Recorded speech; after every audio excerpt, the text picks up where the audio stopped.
Hi, welcome to writetotop.com. I'm Adam. In today's video, I'm going to give you 5 idioms to show dilemma or to show the two sides of a choice or an option. When you have to choose between an action or a situation or even a thing, when you're talking about a thing, you can show the good and the bad sides of it. Or if you have a choice to make, good and bad consequences, results, etc.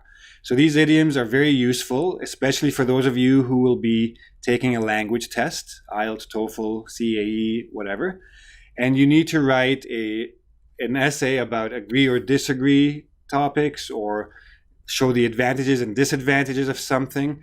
These are very good idioms because they show you both sides, and therefore it makes the way you structure your essay a little bit easier as well.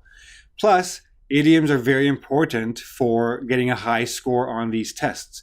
The graders want to see real English, natural English, but natural English uses idioms. And if you can use idioms correctly and appropriately in the context, you're getting the extra points. Okay, so let's look at our first idiom. There's going to be 5 of them. They're all more or less in a similar context, but different meanings. The first one is a catch-22. Now, what does a catch-22 mean? Generally speaking, it's when you have 2 options, or you want this or you want that, but to get this, first you need that. But to get that, first you need this, right? So the best example, and the one I gave you here with a sentence, is finding your first job. Now, to get a job, you need experience. But to get experience, you need to have a job. So let's look at this sample sentence. New graduates often face a catch-22 situation when they look to enter the job market. Since they lack work experience, many employers won't hire them. Yet this rejection denies them the opportunity to gain this experience. So how can you get experience if nobody will hire you? How will anybody hire you if you don't have experience? So that's a catch-22. Okay? Lots of these examples.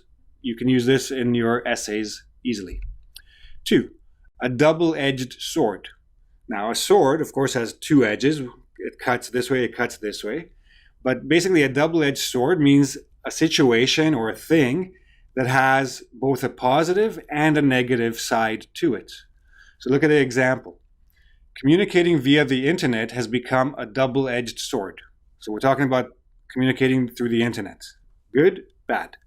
On the one hand, it allows people to communicate quickly with anyone around the world. Good. On the other hand, it opens the door to cyberbullies and haters who can spew their negativity to a large audience, often anonymously. So the internet, most people think, is a very good thing, but it's also a bad thing. It lets people communicate all over the world. It lets haters do what haters do, right? So the internet, 2 sides to it. Now, I put this as 2A. This is connected. We can say something is a double-edged sword or something cuts both ways. The meaning is essentially the same. It has a negative and a positive meaning. Phil chose a salary over an hourly wage, knowing that this decision cuts both ways. He'll have a secure paycheck every month, but he won't be paid extra for overtime or holiday work. So he had a choice. He can continue getting his hourly wage, and every hour he works, he gets paid for, or he can get a set annual salary.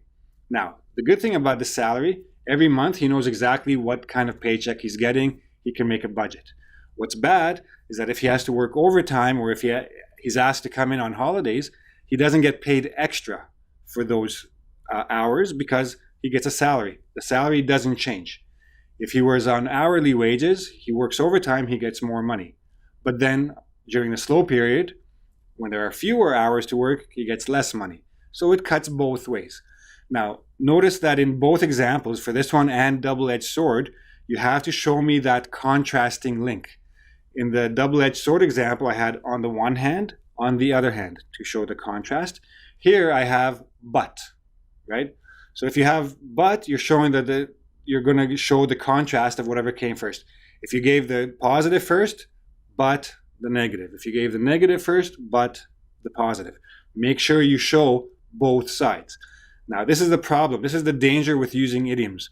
If you don't use them appropriately in your essays, you're going to lose points. If you're going to say something cuts both ways, show me both ways. If you're going to say something is a double-edged sword, show me both sides of that sword to make sure you're using the idiom correctly. Between a rock and a hard place. So this is a situation in which both or all options are bad. So a rock is hard, a hard place is hard. So if you're between a hard place and a hard place, you have no good options, okay? The manager found himself between a rock and a hard place when he had to either lose Annette, his best salesperson, or promote her and anger most of his senior staff who don't like her. So if he chooses to keep her, he makes all his staff angry. If he chooses to let her go, he loses his best salesperson. Bad choice, bad choice. So he's in a very difficult situation. He's in a situation between a rock and a hard place where everything is going to turn out badly. Then, damned if you do, damned if you don't. So this is the same idea. Doesn't matter which choice he makes, the people who are responsible for him, the people who judge him, will damn him. They'll say bad things about him. He made a bad choice. Either choice he makes is a bad choice, and they will tell him so. The manager also realized that he was damned if he did, damned if he didn't lose Annette, as sales would certainly drop in the short term. So even if he kept her, sales would drop because the staff would be angry. If he let her go, sales would drop because she's the best salesperson. And his bosses, the manager's bosses, supervisors, will be angry with him either way. He's damned if he does, damned if he doesn't. But then there's the lesser of two evils. So you have bad choice, bad choice. So when you have two bad choices, you're going to choose the one that's less bad, if such an option exists.